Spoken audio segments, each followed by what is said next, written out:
Nahirapan ba kayo mag-start sa isang solo? Yung alam nyo na yung scale, alam nyo na yung chords, pero hindi mo alam kung paano mag-start. No? So, bibigyan ko kayo ng tip kung paano mag-start ng solo and kung paano maging flowing. Okay, tip number 1, dito sa kantang Till There Was You. So, ang melody niya ganito, di ba?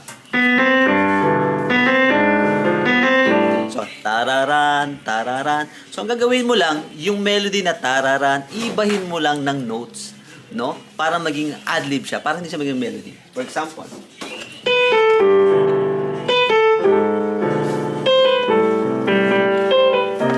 di ba? Tararan, tararan, tararan. Doon pa lang, makahabukan na ng maraming different kind of combination sa ganong rhythm. Okay, tip number 2, pag ang chord mo ay G, iwasan mong mag-start sa note na G.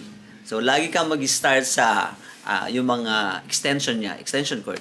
O yung mga hindi sa chord tone, yung mga hindi chord tone. For example, sa A, sa E, sa F sharp, pwede rin, maganda yan. Kasi F sharp is major 7. Pwede ka rin mag-start sa C, no?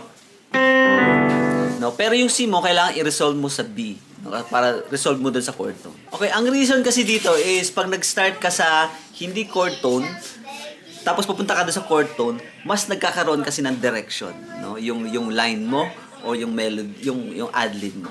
Okay, next tip ko is huwag kang mag-start lagi sa downbeat, no? Tarararara, masyado kasi mabigat, no? Usually mag-start ka sa 2, tarariraran.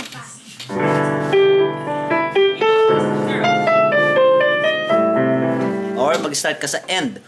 Parararara. 1, 2, parararara sa mga 2 end or 3 end.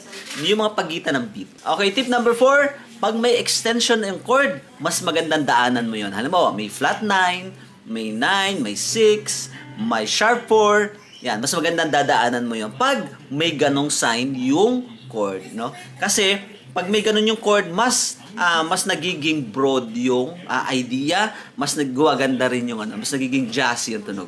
Ayun, mas maganda rin na mag-start ka. Pag halimbawa may flat 9 yung chord, halimbawa G7 flat 9, mas maganda ka mag-start sa flat 9. Okay, regarding naman pag tumatawid ka ng from chord to chord, halimbawa nag-a-adlib ka ng A-7, tapos ang kasunod mo ay C-7. So kung may common tone sila, yung A-7 saka yung C-7, mas magandang i-retain mo yun. Ang common tone nila ay G. No, ang G ay 7 ng A-7 and 5th ng C-7. So, mas maganda kung ma-retain mo sila. Para mas maganda yung tawid mo, yung transition mo. Or, isa pa maganda is yung kung meron silang pinakamalapit na common tone, malapit. Halimbawa, yung A-7 is may E natural. Pagpunta mo ng C-7 is may E flat. Yan, malapit sila, di ba? So, yun ang mas maganda mong tugtugin, no? Yung from E,